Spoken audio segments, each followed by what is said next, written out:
Have you ever looked up at the night sky? Have you ever felt a sense of wonder? It is a vast and endless space. Stars glitter like diamonds on black velvet. Galaxies swirl in a cosmic dance. And here you are, on a tiny blue dot. You are thinking, you are feeling. You are reading these very words. But what if all of it is an illusion? What if your mind, your memories, and your entire sense of self are not the product of a long evolutionary journey? What if instead you are just a cosmic accident? A random flicker of consciousness that popped into existence out of pure chaos, complete with a lifetime of fake memories. This idea sounds like science fiction. It feels like something from a movie. But it is a genuine question that physicists and philosophers ponder. It's a thought experiment that pushes the boundaries of what we think we know about the universe. The question is simple, yet profound. Are you real? Or are you just a fleeting thought in an empty cosmos? To understand this strange idea, we must first meet the man whose name is attached to it. His name was Ludwig Boltzmann. He was a brilliant Austrian physicist who lived in the 19th century. Boltzmann was a pioneer. He was a man ahead of his time. He worked on a branch of physics called statistical mechanics. This field tries to explain the behavior of large systems like gases by looking at the statistical behavior of their tiny parts, like atoms and molecules. He helped us understand how the microscopic world of atoms connects to the macroscopic world we experience every day. Boltzmann's work was revolutionary. He introduced the idea that the behavior of heat and energy could be understood through probability. He argued that the processes in the universe tend to move from a state of order to a state of disorder. This concept is called entropy. Imagine a universe that has existed for an unimaginably long time. All the stars have burned out. All matter has decayed. All energy is spread out evenly. It's a cold, dark, and featureless void. This is what many physicists believe is the ultimate fate of our universe. But here is where things get weird. According to the principles of statistical mechanics that Boltzmann helped develop, even in this state of perfect disorder, random fluctuations can happen. It's like flipping a coin 1 trillion times. You expect to get roughly half heads and half tails. But it is statistically possible, though incredibly unlikely, to get a long string of 1 million heads in a row. In the vast timeline of the universe, incredibly unlikely events become almost certain to happen somewhere, at some time. These are called statistical fluctuations. Tiny temporary bubbles of order can spontaneously appear from the chaos, but given an almost infinite amount of time, a much more complex fluctuation could occur. Or most unsettlingly, it could form a fully conscious human brain, complete with a set of false memories of a life that was never lived. This spontaneously formed self-aware entity is what we call a Boltzmann brain. This is the heart of the paradox. So what exactly is a Boltzmann brain? Let's break it down as simply as possible. Imagine the universe as a giant lottery, but instead of drawing numbers, it's drawing arrangements of atoms. For most of eternity, the universe is in a state of maximum disorder or heat death. This is like a lottery machine where all the balls are just sitting at the bottom, not moving. It's a boring, static, and empty void. Everything is spread out, cold, and uniform. However, the laws of physics say that nothing is ever truly still. Even in this seemingly dead void, there are tiny, random jiggles of energy. These are called quantum fluctuations. Think of them as tiny, spontaneous hiccups in the fabric of reality. Over unimaginable timescales, the universe keeps playing this cosmic lottery. Most of the time it draws nothing interesting, but every now and then, by pure dumb luck, a more complex arrangement will pop into existence. The idea is that, given enough time, the most energy-efficient complex thing that could fluctuate into existence is a single conscious human brain. To understand how randomness can create complexity, let's turn to a classic thought experiment, the infinite monkey theorem. The theorem states that a monkey hitting keys at random on a typewriter for an infinite amount of time will almost surely type out any given text, such as the complete works of William Shakespeare. Now let's swap the monkeys and typewriters for particles and the laws of physics. Instead of a monkey hitting keys, you have particles in a disordered universe randomly colliding and arranging themselves. Instead of the works of Shakespeare, the target is a complex functioning structure. In this analogy, forming a single, perfectly structured sandcastle on a beach by pure chance is incredibly unlikely, but it's far, far more likely than forming an entire, perfectly structured beach resort. The universe, governed by statistics, prefers the path of least resistance. This is the crucial part of the argument. Now we get to the really mind-bending part, the mathematics of your own existence. Let's do a cosmic calculation. Option A is the standard story. The Big Bang happens, creating a universe with a very specific low entropy starting condition.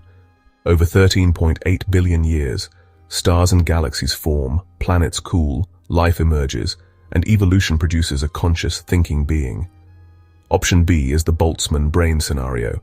The universe is in a high entropy state of heat death. We wait for an incredibly long time. Then a random quantum fluctuation occurs, gathering just enough particles and energy from the void to spontaneously assemble a single, functioning brain. It's a cosmic shortcut to consciousness. When physicists run the numbers, the result is chilling. The probability of option B happening is astronomically higher than the probability of option A. So the science of probability seems to make a clear prediction. For every one observer who came about the normal way, there should be a colossal number of Boltzmann brains.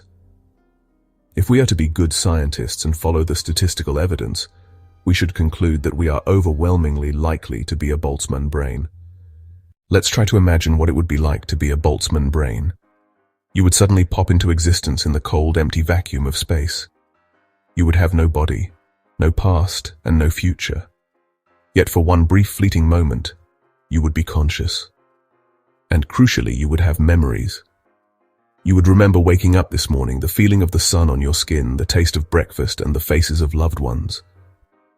But all of it would be a complete fabrication. These memories would not be records of actual events. Instead, they would simply be the most thermodynamically efficient cognitive state for a brain to be in when it fluctuates into existence. Your consciousness and all its contents would be a self-contained illusion, a random arrangement of neurons and electrochemical signals that happen to mimic a real person's mind perfectly, just for an instant. This is a terrifying concept because it is unfalsifiable. There is no experiment you can perform to prove that your memories are real. You are trapped inside a consciousness that you have no reason to trust, with no way to check its authenticity. The Boltzmann brain paradox isn't just a quirky thought experiment. It's a serious problem for modern cosmology. Physicists use it as a kind of sanity check for their theories about the universe. If a particular cosmological model predicts that Boltzmann brains should be common, then that model is probably wrong. This is known as the problem of the typical observer. We must assume that we are, in some sense, typical. If a theory says that 99.999% of all conscious minds in the universe are Boltzmann brains, then we should conclude that we are almost certainly in the majority group. But if we are, then we have no reason to believe the theory in the first place. This circular reasoning shows that such a theory is self-undermining. So, how do physicists try to solve this problem? They look for models of the universe that avoid a future dominated by random fluctuations. Other ideas in eternal inflation suggest that new, young universes are constantly being born, making evolved observers far more common than spontaneously formed ones throughout the multiverse. Let's take a step back and think about our everyday lives. Your reality is built on a solid foundation of cause and effect, of order and predictability. Think about the sheer complexity required for you to be reading this right now. It requires a stable planet, a life-giving star, a breathable atmosphere, and billions of years of intricate biological evolution to produce your brain. Now let's contrast this with the reality proposed by the Boltzmann brain paradox.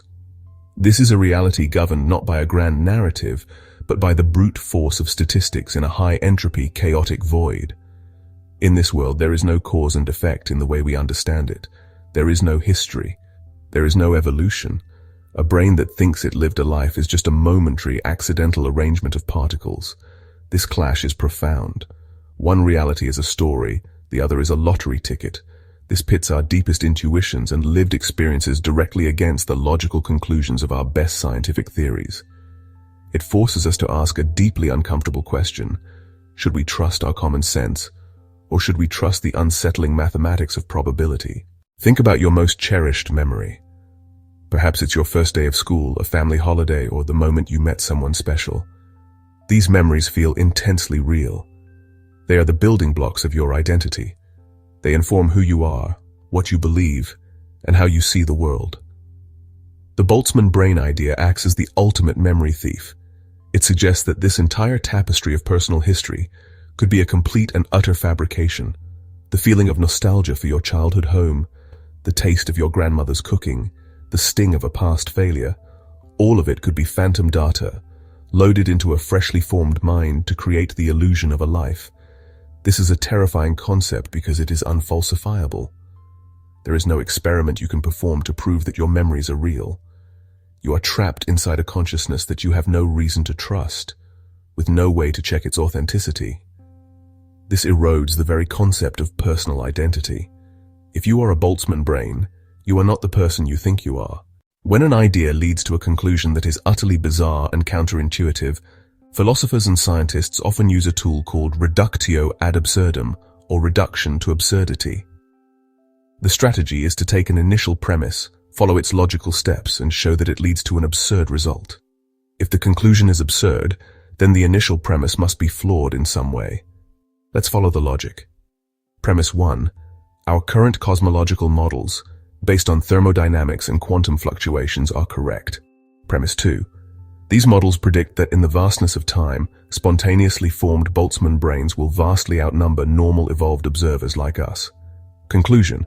Therefore, based on statistics, you are almost certainly a Boltzmann brain. But if you are a Boltzmann brain, your brain is hallucinating everything, including the scientific evidence and reasoning that led to this conclusion. The argument self-destructs. This problem forces scientists to go back to the drawing board. It puts pressure on them to develop cosmological models that avoid this paradoxical conclusion.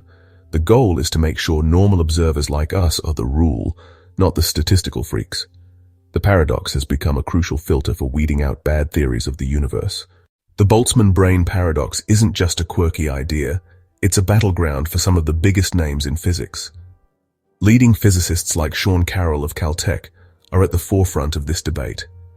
Carroll argues that any theory that predicts Boltzmann brains are common is cognitively unstable. This means the theory cannot be true, because if it were, we would have no reason to believe our minds are capable of formulating and trusting it. The debate often centers on the nature of eternal inflation, a theory suggesting that our universe is just one bubble in a vast, constantly growing multiverse. Early versions of this theory seem to predict a future teeming with Boltzmann brains. This caused a crisis among cosmologists. They had to refine their models. The Boltzmann brain has become a gatekeeper, a strange and spooky guardian that stands at the edge of physics, forcing us to justify our own existence within the theories we create to explain it.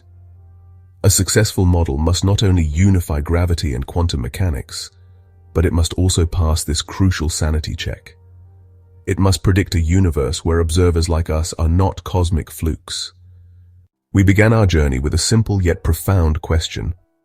Are you real? Or are you just a fleeting thought in an empty cosmos? We have traveled from the mind of Ludwig Boltzmann in 19th century Vienna to the farthest reaches of a cold, distant future. We have explored the laws of thermodynamics, the chaos of quantum fluctuations, and the mind-bending mathematics of probability. The Boltzmann brain paradox, born from this science, presents us with a stark choice. Do we trust the story of our senses and our memories, a story of evolution on a stable planet? Or do we trust the cold, hard statistics that suggest a lone, hallucinating brain is a more likely observer? This is more than just a clever scientific puzzle. It digs deep into the foundations of what it means to know anything at all. Ultimately, the Boltzmann brain paradox serves as a crucial reminder of scientific humility. It shows us that even our most successful theories can have strange and unexpected consequences when pushed to their logical extremes. It tells us that our understanding of the universe is still incomplete. There are still deep mysteries to be solved about the beginning of the universe, its ultimate fate, and the intricate relationship between the physical world and the conscious minds that perceive it. So where does this leave us? Should you live in constant fear that you are a disembodied brain about to dissolve back into the chaos of the void? The overwhelming consensus among scientists is a resounding no. The paradox is not seen as a description of reality, but as a powerful argument from absurdity. It is a warning sign that our current theories must be missing a piece of the puzzle. The sheer fact that we can have this conversation, that we can reason logically and observe a consistent reality over time, is strong evidence against the idea that we are momentary flukes. The importance of the Boltzmann brain idea, then, is not in its literal truth, but in the questions it forces us to ask. It is a tool for sharpening our understanding of the universe. This thought experiment enriches our perspective on our own lives. It makes us appreciate the sheer improbability and preciousness of our ordered existence. The world we experience, with its consistent laws, its deep history, and its intricate web of life, is a remarkable thing. Against the backdrop of an eternity of potential chaos, our stable reality seems all the more miraculous and worthy of protection and study. In the end, the question of the Boltzmann brain is an enduring one because it is, at its heart, a question about us. While the paradox may seem like a dark and lonely thought, it ultimately illuminates the incredible journey that led to this very moment. The moment you read these words, think these thoughts, and look up at the sky, confident that you are truly here.